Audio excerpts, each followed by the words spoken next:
പത്താമുദയം എന്ന് പറയുന്നത് പ്രത്യേകിച്ച് തുലാമാസത്തിൽ 10-ാം തീയതി വടക്കൻ കേരളത്തിൽ വളരെയധികം പ്രാധാന്യമുള്ളൊരു ദിവസമായിട്ടാണ് കണക്കാക്കപ്പെടുന്നത്. ഭഗവതി കാവുകളിലും അതുപോലെ തെയ്യാട്ടക്കാവുകളിലും ഒക്കെ വളരെയധികം പ്രാധാന്യത്തോടു കൂടി അനുഷ്ഠിക്കപ്പെടുന്നൊരു ദിവസമാണ് ഈ പത്താമുദയം എന്ന് പറയുന്ന ആചാരം അല്ലെങ്കിൽ ആചരണം. പത്താമുദയത്തിൻ്റെ ദിവസമാണ്, അല്ലെങ്കിൽ ഈ പത്താമുദയം തൊട്ടാണ്, തുലാം 10-ാം തീയതി തൊട്ടാണ് തെയ്യക്കാലത്തിന് തുടക്കമാകുന്നത്. തെയ്യത്തിൻ്റെ ഒരു സീസൺ എന്ന് പറയുന്നത് ഉത്തര മലബാറിലുള്ള വിവിധ കാവുകളിലും ഇതുപോലെയുള്ള തറവാടുകളിലും ഒക്കെ ഈ ആരാധനാമൂർത്തികളെ തെയ്യം കെട്ടിയാടിച്ചു തുടങ്ങുന്നത് ഈ തുലാം 10 തൊട്ടാണ്. അപ്പോൾ അതിൻ്റെ ഒരു തുടക്ക ദിവസം എന്നുള്ളത് വളരെയധികം പ്രാധാന്യം അർഹിക്കുന്ന ഒരു കാര്യമാണ്.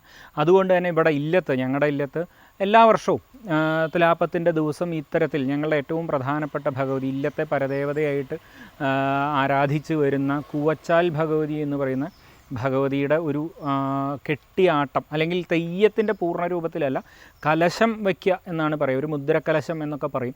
ഏറ്റവും ലഘുവായിട്ടുള്ള വേഷങ്ങൾ ധരിച്ചും കൊണ്ട് ഭഗവതിയുടെ ഒരു സ്വരൂപം 10-ാം ഉദയത്തിൻ്റെ ദിവസം എല്ലാ വർഷവും കെട്ടിയാടാറുള്ളതാണ്.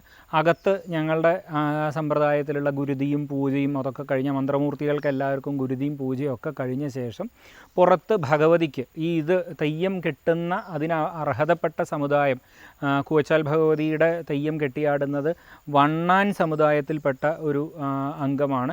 ആ വണ്ണാൻ സമുദായത്തിൽ ഇതിന് യോഗ്യനായിട്ടുള്ള പെരുവണ്ണാൻ എന്ന് പറയുന്ന ഒരു വ്യക്തിത്വമാണ് ഇതിന് ഈ കൂവച്ചാൽ ഭഗവതിയുടെ കോലം കെട്ടിയാടുക. അപ്പോൾ അത്തരത്തിൽ പെരുവണ്ണാൻ്റെ ചടങ്ങുകളാണ് പുറത്ത് നടക്കുന്നത്. അകത്തെ ചടങ്ങുകൾക്ക് ശേഷം ഭഗവതിയുടെ തിരുവായുധം പുറത്തേക്ക് പെരുവണ്ണാനെ ഏൽപ്പിച്ചു കൊടുക്കും. അത് കഴിഞ്ഞാൽ തിരുവായുധം സ്വീകരിച്ച് ചെറിയൊരു വേഷത്തോടു കൂടി ഈ ഭഗവതിയുടെ ഒരു വരവിളിയും അതിൻ്റെ ഒരു വിളിച്ചു ചൊല്ലലും ഒക്കെ കഴിച്ച് ഒരു മുമ്പസ്ഥാനം പറയൽ എന്ന് പറയുന്ന ഇതിൻ്റെ അനുഷ്ഠാനപരമായ ചില ചടങ്ങുകളുണ്ട്. അത് കഴിച്ച് ഗുരുതിയും ഒക്കെ കഴിക്കുന്ന വിധത്തിലാണ് ഈ അനുഷ്ഠാനം സാധാരണ നിലയ്ക്ക് എല്ലാ വർഷവും നടത്താറുള്ളത്.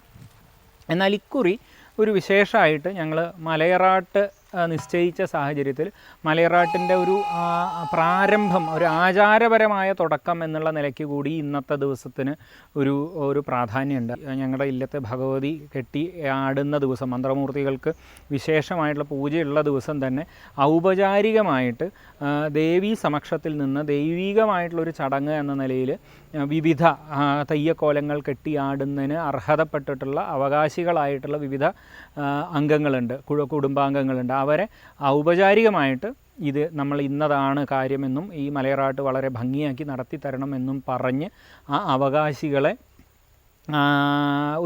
അവരെ ഏൽപ്പിക്കുക, ഔദ്യോഗികമായിട്ട് ഏൽപ്പിക്കുക എന്ന് പറയുന്ന ഒരു ചടങ്ങും കൂടിയാണ് അടയാളം കൊടുക്കൽ എന്ന് പറയുന്ന ഒരു ചടങ്ങിനെ കൊണ്ട് ഉദ്ദേശിക്കുന്നത്.